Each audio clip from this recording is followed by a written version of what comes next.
দেখি এটা হোক।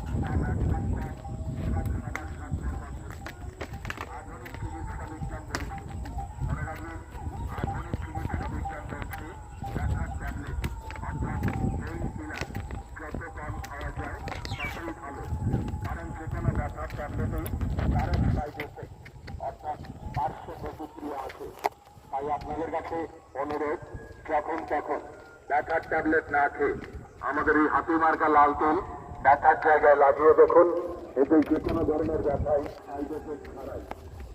এই মুহূর্তে আপনাদের মধ্যে আরেক যদি কপাল যন্ত্রণা করে বা মাথা ধরে থাকে, তবে অনুগ্রহ করে আমাদের